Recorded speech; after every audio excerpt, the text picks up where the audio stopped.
Okay, now we're going to glue our end pieces to the pipe.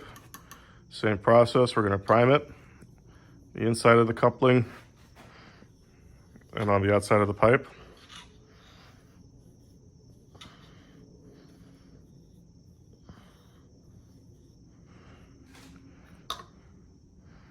Then you're going to hit it with the cement.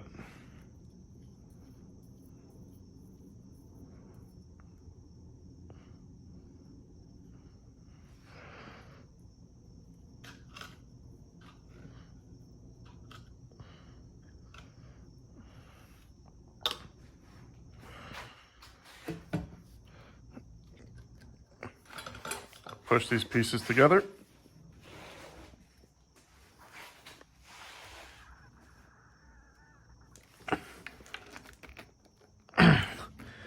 You want to hold them in place for a little bit.